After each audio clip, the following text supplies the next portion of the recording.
Здравствуйте, мои дорогие подписчики и гости канала. С вами Женя. Вы на канале «Счастье в нас самих», где вы можете найти ответы на любые интересующие вас вопросы, найти инструменты для улучшения во всех сферах жизни, ну а также можете найти все для исполнения желаний и достижения целей. Есть все инструменты в помощь вам, ведь зависит-то все только от вас.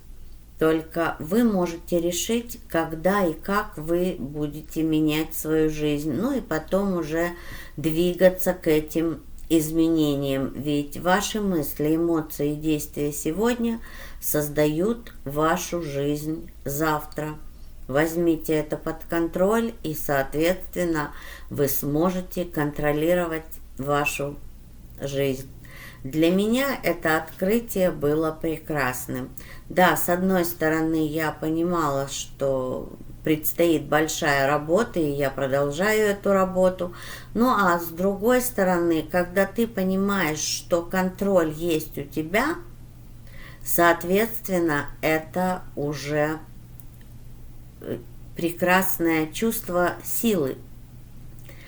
Сегодня посмотрим 3 важных момента, и расскажет о нем нам русское Таро Санкт-Петербурга.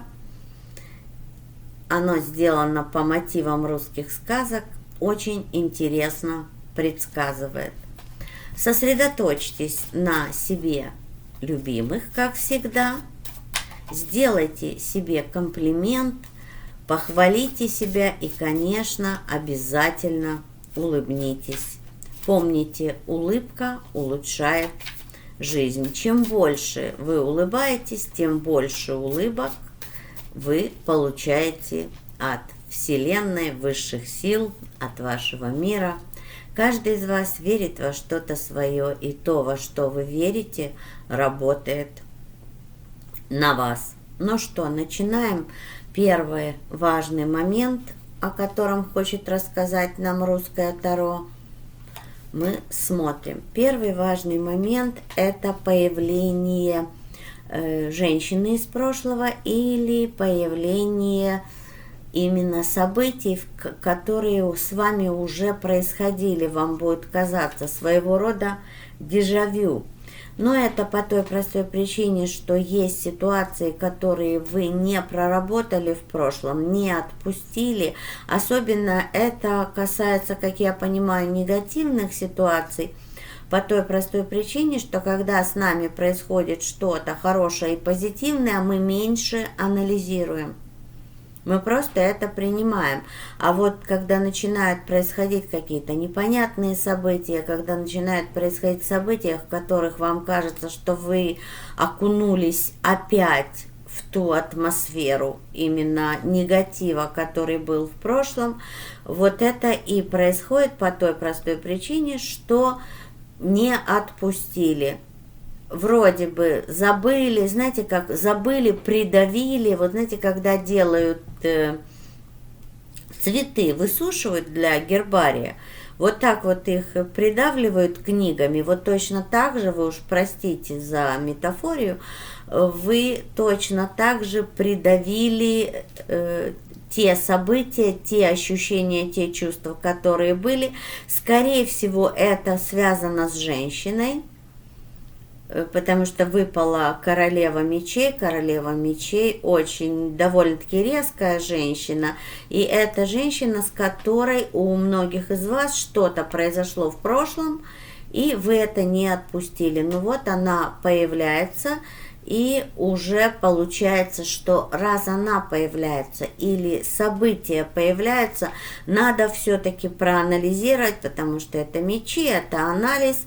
Было бы здорово проанализировать, что же в прошлом произошло, самое такое яркое, что вы как бы можете вспомнить, потому что для того, чтобы выявить все причины, все события, для этого надо работать над собой.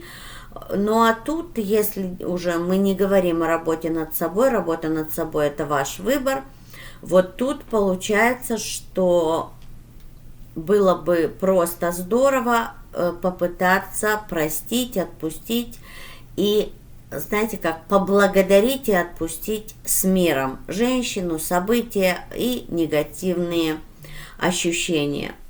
Смотрим дальше, какой еще момент хочет нам разъяснить русское Таро. Ну и следующий момент. Русское Таро говорит о том, что не взваливайте все на себя. Не всегда, если вы делаете в одиночку, вы заработаете больше денег.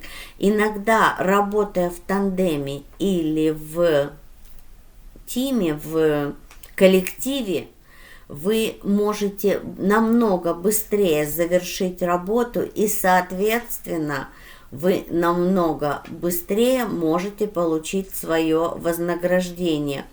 Также эта карта говорит о том, что не ожидайте в самое ближайшее время каких-то финансовых всплесков.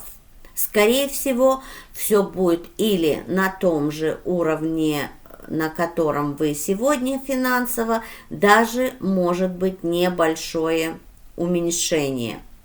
Если связанная какая-то финансовая ситуация вот с этой женщиной или с теми событиями, которые будут происходить, то тогда вы точно уже знаете, что делать для того, чтобы точно все улучшилось. Ну и давайте посмотрим третий момент, который хочет нам разъяснить русское Таро. Ну, а третий момент говорит о том, что можно строить планы на будущее и прекрасно строить планы на будущее с единственным условием, когда вы будете строить планы на будущее, не оглядывайтесь назад. Помните, что если это произошло один раз, это абсолютно не значит, что это произойдет еще раз. Я просто знаю, что особенно для людей, которые не умеют отпускать прошлое, когда с ними происходит что-то неприглядное или повторяется что-то, они говорят: ну я же говорил, это моя карма, это моя судьба, я так и знал, я так и знала. Конечно же, вы знали, потому что вы находились не здесь и сейчас, не в настоящем, вы находились в прошлом. Перейдите в момент здесь и сейчас и работайте на свое завтра без оглядки на прошлое, и тогда все у вас будет получаться. Поэтому стройте планы и, конечно же, действуйте по вашим планам, и все у вас будет прекрасно.